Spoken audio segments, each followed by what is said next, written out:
La crise entre l'Algérie et la France a pris une dimension tragique, dramatique, tragique et inédite dans l'histoire des deux pays. La rupture entre l'Algérie et la France, elle est devenue non seulement inévitable, elle est devenue nécessaire.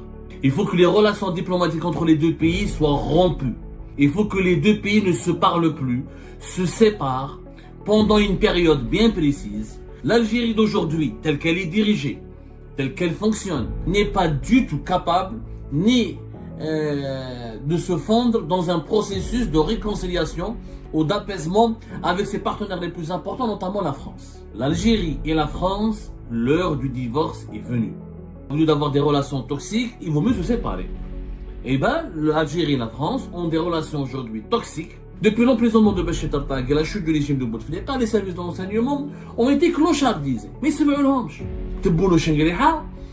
ils les utilisent comme des instruments, mais ils ne les utilisent pas comme des interlocuteurs. L'Algérie ne pourra rien tirer de la part de la France ne pourra pas coopérer convenablement avec l'Algérie et les relations entre les deux pays seront toujours malsaines. La crise entre l'Algérie et la France a pris une dimension tragique, dramatique, tragique et inédite dans l'histoire des deux pays. Jamais les deux pays n'ont été aussi au bord de l'incompréhension, au bord du gouffre, un gouffre d'incompréhension, de malentendus, de tensions, de reproches et de ressentiments. Jamais les relations entre les deux pays n'ont été aussi empoisonnées. Depuis l'indépendance de l'Algérie jusqu'à aujourd'hui, nous n'avons jamais connu des séquences aussi tendues, des séquences aussi alarmantes de crise entre les deux pays. Tout à l'heure, nous allons vous préparer une émission sur comment les enquêtes des services de sécurité ici en France se sont élargies à plusieurs autres influenceurs proches du régime algérien, qui travaillaient pour le régime algérien, qui répercutaient, qui reproduisaient sa propagande, qui diffusaient sa propagande en France, qui insultaient, qui menaçaient, qui harcelaient, qui diffamaient, qui dénigraient, qui voulaient organiser les opposants algériens et les détracteurs du régime algérien, qui tentaient d'organiser sur le sol français des rassemblements, des contestations, des actions de contestation, des actions de violence contre les membres de la diaspora algérienne qui étaient mobilisés et favorables au hirak et au changement démocratique et à la fin du régime dictatorial en Algérie. Il y a aujourd'hui, depuis le début de cette année, et je pense que ça va durer plusieurs jours, pour ne pas dire vraiment plusieurs semaines, il va y avoir beaucoup de tensions entre Alger et Paris, parce que ni Alger ni à Paris ne sont prêts à se parler, ou ne se trouvent dans les dispositions nécessaires pour pouvoir se parler. Anna, je vous ai promis une émission durant laquelle on propose une solution. Quelle est la solution? Comment peut-on sortir de l'impasse actuelle? Comment peut-on sortir de ce gouffre d'incompréhension, de ressentiment, de reproches, de tensions, de menaces et d'intimidation pour aller vers l'apaisement entre les deux pays? Je pense aujourd'hui, je vais le dire très sincèrement, et je pèse mes mots, la rupture entre l'Algérie et la France, elle est devenue non seulement inévitable, elle est devenue nécessaire. Il faut rompre. Il faut que les relations diplomatiques entre les deux pays soient rompues. Il faut que les deux pays ne se parlent plus, se séparent pendant une période bien précise pour permettre aux dirigeants et à la population et aux sociétés civiles et aux élites de ces deux pays de bien réfléchir sur le mode de relation qu'il faut établir entre l'Algérie et la France. L'Algérie d'aujourd'hui, telle qu'elle est dirigée, telle qu'elle fonctionne, telle qu'elle respire, vu sa manière, comment elle évolue dans le monde et ses rapports et le mode de fonctionnement de ses rapports avec son environnement international, n'est pas du tout capable ni de se fondre dans un processus de réconciliation ou d'apaisement avec ses partenaires les plus importants, notamment la France. Je vous le dis sincèrement, le constat, et je vais vous donner le pourquoi du comment. L'Algérie et la France, l'heure du divorce est venue. Vous savez, dans un couple, des fois, quand on s'entend plus, on n'arrive plus à s'entendre, quand au lieu de s'ouvrir les enfants, au lieu de faire souffrir le ménage, au lieu de vivre dans l'enfer et dans le cauchemar, au lieu d'avoir des relations toxiques, il vaut mieux se séparer. Eh bien, l'Algérie et la France ont des relations aujourd'hui toxiques. C'est une relation qui est malsaine et le divorce, il est inévitable. Pourquoi il est inévitable? Alors, depuis l'indépendance de l'Algérie jusqu'à aujourd'hui, ce n'est pas la première fois qu'il y a eu des crises entre l'Algérie et la France.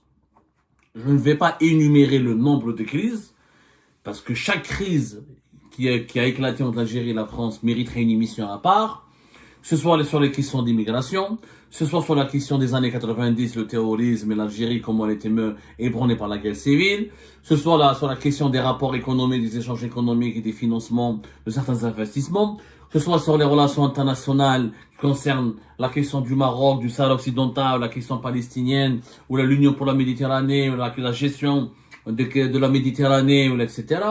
Que ce soit sur les rapports avec l'Union européenne. Il y a eu de tout temps des crises entre l'Algérie et la France. La relation entre l'Algérie et la France, elle est problématique de naissance. L'Algérie est une ancienne colonie, elle a subi une colonisation violente. Il faut dire la vérité, c'est des crimes contre l'humanité. Aujourd'hui, les dirigeants français le reconnaissent. Une partie importante de l'élite intellectuelle, de l'élite scientifique, et même économique et politique française reconnaît qu'il y a eu des crimes contre l'humanité en France. Une autre partie de cette élite française ne veut pas le reconnaître, mais les faits sont là. À la naissance de l'Algérie indépendante, les relations ne pouvaient être que compliquées. Parce que on a affaire à l'ancien colonisateur qui a quand même fait subir des massacres et des traitements inhumains à la population algérienne. Ceci dit, les deux pays ont continué de se parler, ont pu se parler longtemps. Il y a eu même des séquences de bonnes ententes. Il y a eu même des visites entre le président français et les présidents algériens en France. Par exemple, en 1975, Giscard d'Estaing a effectué une visite importante en Algérie, etc. C'est une date importante, 1975. C'est devenu, Giscard d'Estaing, par exemple, a été le premier président français à venir en Algérie. Il y a eu des séquences, malgré tous les problèmes historiques, de mémoire et de ressentiment et d'incompréhension et de problèmes à juste titre. Et vous imaginez à la place de l'Algérie, un pays qui a été colonisé, massacré, même si la France a laissé derrière elle des villes entières, un patrimoine historique, un patrimoine urbain, un patrimoine industriel important, sauf qu'il n'a pas été construit pour les Algériens, pour les indigènes, mais pour les Européens, les 1 million et quelques de pieds noirs et d'Européens, de colons européens qui vivaient en Algérie, et qui sont d'ailleurs partis après 1962. Mais les relations ont réussi à exister. L'Algérie et la France ont pu coexister, créer des rapports, créer de la coopération, faire des accords comme l'accord migratoire de 1968, faire un certain nombre d'accords. Il y a plusieurs accords entre l'Algérie et la France. Pour l'enseignement supérieur, dans la sécurité, contre le terrorisme. Il n'y a pas uniquement l'accord migratoire de 1968. Il y a eu une liste importante d'accords. Mais ça, on le fera une émission à part. Donc, je ne peux pas tout dire dans une seule émission. La coopération algéro-française, elle est énorme. Il y a un accord dans la sécurité sociale, il y a un accord dans l'enseignement, dans l'éducation, dans les échanges scientifiques, les échanges culturels. Il y a l'Agence française de développement qui investit régulièrement en Algérie. L'Algérie fait partie des pays les plus importants sur le continent africain qui bénéficient de l'aide au développement de la part de la France. Il y a une présence importante, il y a un héritage du passé. Malgré cet héritage lourd du passé, quand même, cet héritage du passé a permis aux deux pays de coexister. La communauté algérienne en France, qui a quand même beaucoup d'Algériennes et d'Algériens qui ont émigré en France, y compris juste après l'indépendance du pays. Beaucoup d'Algériennes et d'Algériens n'ont pas fait le choix de rester en Algérie, mais ils ont fait le choix de revenir en France ou de rester en France pour faire leur vie, malgré l'indépendance du pays. Donc il y a eu des passerelles et des liens. Avant, quand il y avait des crises, il y avait 3 spécificités qui permettaient aux deux pays de surmonter rapidement ces crises et de rester unis. Unis dans une forme de coopération utile pour les deux pays. Que ce soit pour le régime, on va dire, les démocrates progressistes, les opposants algériens pourraient dire que la coopération algéro-française profite plus aux dirigeants algériens qu'au peuple algérien. C'est un reproche qui est légitime et qu'on peut l'expliquer plus tard. Mais en tout cas, les échanges commerciaux, politiques, diplomatiques ont toujours été maintenus et à chaque fois qu'il y a une crise, quelques semaines après, les crises, malgré quelques mois, même, on va dire quelques mois, elles sont surmontées. On n'a jamais connu une période durant l'histoire de l'Algérie, ou dans l'histoire de l'Algérie et de la France, on n'a jamais connu une période dans l'histoire des relations algéro-françaises où l'Algérie a rappelé à 4 reprises son ambassadeur. Il faut savoir que depuis 2020, L'Algérie a rappelé une première fois son ambassadeur en 2020, ensuite octobre 2021. Première fois, c'était entre juin et mai 2020. Une deuxième fois, troisième fois en février 2023. Et là, depuis fin juillet 2023, il n'y a plus d'ambassadeur, depuis fin juillet 2024, il n'y a plus d'ambassadeur algérien à Paris. Ça fait quand même plus de 6 mois. C'est la première fois où l'Algérie, je ne connais pas une autre période de l'histoire, où l'Algérie a laissé son ambassade vide pendant plus de 6 mois. C'est la première fois. Avant, pourquoi on n'avait pas ce genre de situation? Parce que d'abord, un élément important, il y avait les services de l'enseignement. Les services de l'enseignement algériens et français ont toujours travaillé ensemble pour résoudre toutes les crises entre les deux pays. Que ce soit les services de l'enseignement pour les années 70 ou les années 80, surtout depuis les années 90 et les années 2000, à l'époque du DLS du général Toufir, à l'époque de Qasdi Merbah, à l'époque de bien avant, même Fiour Boumedienne, même Fiour Chedli, les services de l'enseignement algérien et les services de l'enseignement français ont toujours été les roues de secours des deux pays. Je parle là des roues de secours, qu'est-ce que ça veut dire? Ça veut dire que quand les deux pays quand les dirigeants politiques des deux pays étaient classe, ils se sont lancés dans des bras de fer, où ils étaient confrontés à des incompréhensions, où se sont vraiment disputés, il y avait des querelles graves, les services d'enseignement, grâce à leur classe, à leurs intelligences, à leur pragmatisme, à leur savoir-faire, à leur savoir-vivre, et à leurs canaux informels, tout était réglé par les services de l'enseignement. Les services de l'enseignement entre l'Algérie et la France, il y a une histoire, parce qu'il y a deux histoires. Il y a l'histoire officielle et il y a l'histoire non officielle, qui a été écrite par la coopération entre les services de l'enseignement. Et de tout temps, depuis l'indépendance du pays jusqu'à 2019, la chute de Bouteflika, les services de l'enseignement algérien étaient les interlocuteurs privilégiés de l'État français à travers les services de l'enseignement français. Quand il y avait un problème, voilà, on parlait au général Toufir, il y avait Béchir Tartag, il y avait le général Ben Daoud, qui était, quand il était colonel, il était pendant plus de 10 ans pratiquement, le chef du bureau de sécurité de l'ambassade d'Algérie à Paris, le chef du bureau de sécurité de l'ambassade d'Algérie à Paris, était toujours un personnage important, charismatique, très francophone, francophile, qui connaît parfaitement la culture française, qui connaît parfaitement les codes français. Il avait toujours un carnet d'adresses important au sein de l'élite dirigeante française, et quand il y avait un problème ou une crise, il y a toujours des négociations informelles, grâce au service de l'enseignement. Sauf qu'aujourd'hui, il n'y a plus de service de l'enseignement en Algérie. Il faut dire la vérité.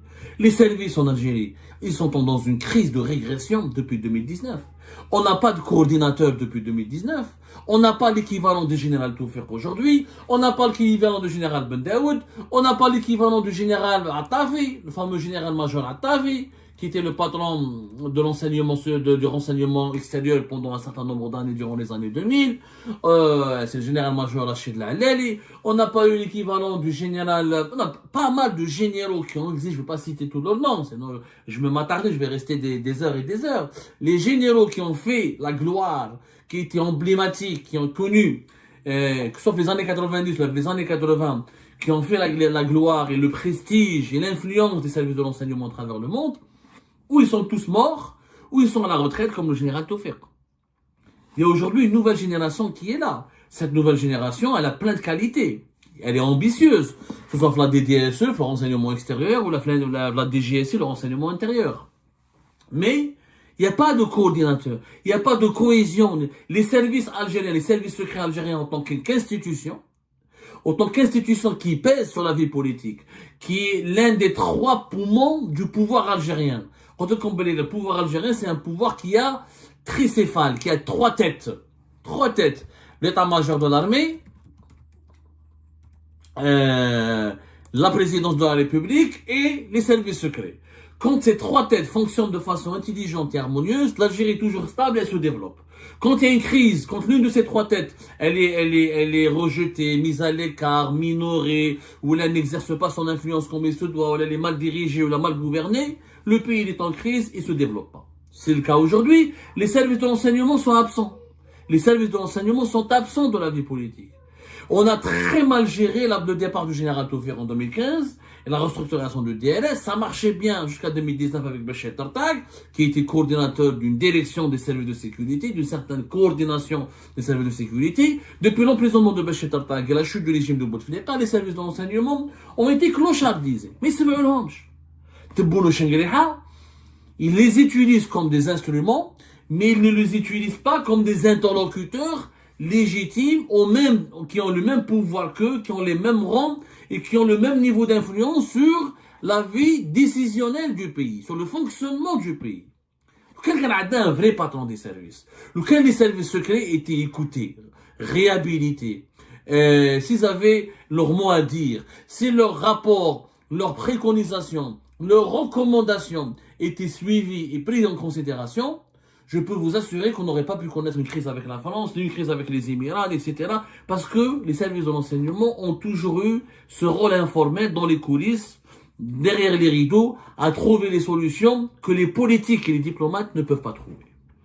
Donc, c'est un premier problème qui explique pourquoi aujourd'hui l'Algérie et la France n'arrivent pas à se réconcilier. Et tant que nous n'avons pas en Algérie des services de renseignement structurés comme avant, forts et puissants, l'Algérie ne pourra rien tirer de la part de la France ne pourra pas coopérer convenablement avec l'Algérie et les relations entre les deux pays seront toujours malsaines. Et ben voilà les amis, c'était ça. Je vous remercie toutes et tous sans exception comme d'habitude pour avoir suivi la vidéo jusqu'à la fin et toutes nos vidéos. Je vous remercie pour vos commentaires et pour vos réactions. N'oubliez pas de nous laisser des commentaires sur le sujet de cette vidéo et aussi de vous abonner à la chaîne si vous n'êtes pas encore abonné.